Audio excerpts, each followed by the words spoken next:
The first 4 Korean books I read. Rika Kanashi's January to May 2021 books. We have 2 books for ARMYdathon.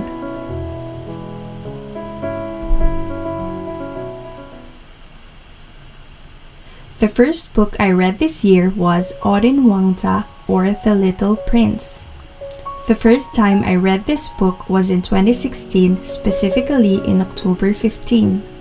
I was in Korea way back in 2016 when we were transferring subway stations. When we saw a bookstall, then I decided to buy this book. So those pencil marks on the book was during the very first time I read this book in 2016.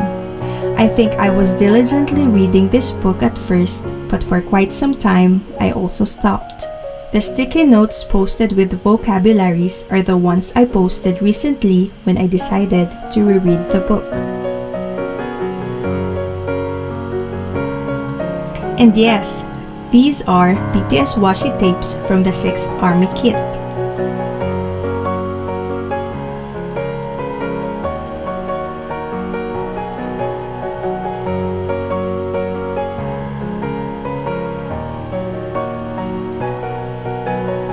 I think I was only able to read until chapter 5 until 2017.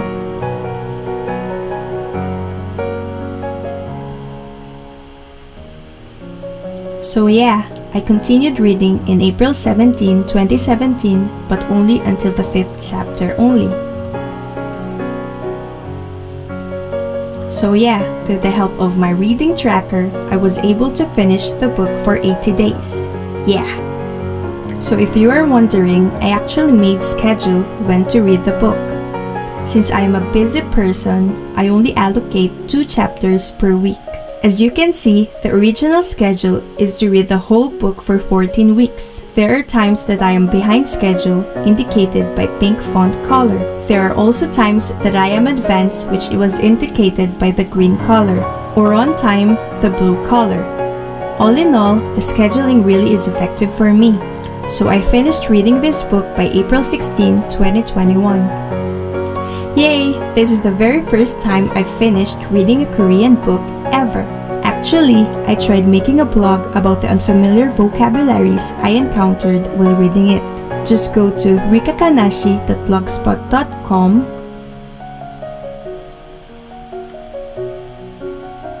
click on Korean books, and there it is, my post about the book. Though I was only able to update until chapter 6, you could see pictures of my notes on the book. Actually, these are the words that either first time I encountered or I already encountered but forgot the meaning. So if you have time and you want to check it, just go to my blog and enjoy learning new words.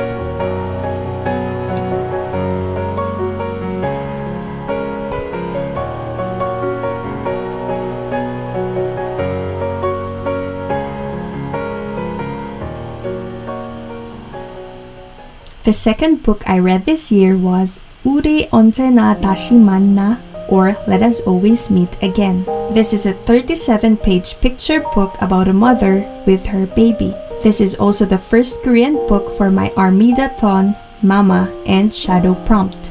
Mama, wherein I read a book about a mother or a character who plays the role of the mother.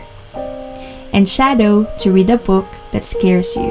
The book is fitted on the 2 prompts because the main character is the mother and the story is about the growth of the child that eventually the child won't need the mother just like how it used to be. And that also scared me. Surprisingly, I was able to finish the book in less than 30 minutes. I love the pictures, the story, and the lesson it wants to convey.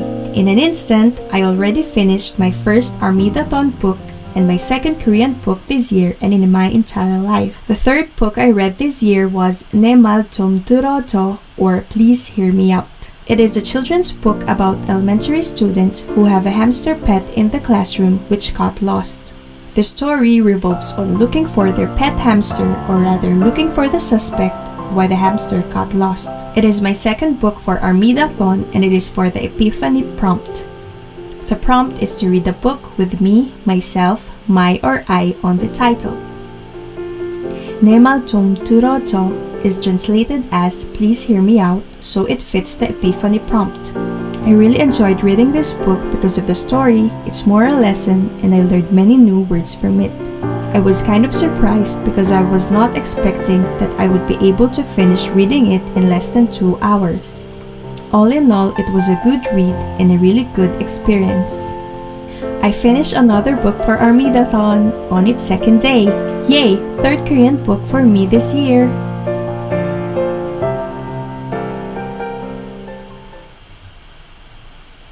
The fourth book I read this year was 너에게 하고 싶은 말, or The Words I Wanna Say to You. This is the book I asked my colleague to buy for me when he went to Korea for business trip in 2017. I called this book as a Korean version of a book full of hugot. It is actually an essay book full of thoughts about love, friendship, and life.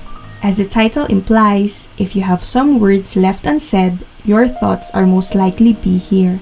Maybe that's why I love this book so much. It is very much relatable. Aside from the content itself, I love the design of the book as well. Since I love spring and pastel colors, the pictures really captured my heart. Just like other Korean books that I read, I also put sticky notes on it to write the unfamiliar vocabularies and their meanings. Just look at the pictures, I love it. It was 2017 when I started reading this book, but I always stopped then reread the book again when I felt like reading again. So I never finished reading it until this year. I really wanted to finish this already, and I was so happy that I was able to finish reading it this month. Yay! I was able to finish it in May 6 at last.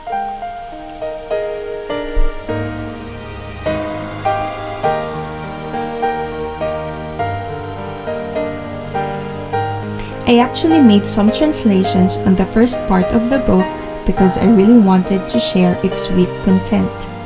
Just go to recatranslate.blogspot.com and click 너에게 하고 싶은 말 on the header. I was only able to translate 8 sections from the book. If you want to know the English version of some parts of the book, just go to my blog and enjoy reading. I hope you enjoy it as much as I do. Yes, there are some cheesy lines, but there are some striking words too that could pinch your heart. So, what is love, guys? You'll see them in my blog. The different contents from What is Love section of the book. So there.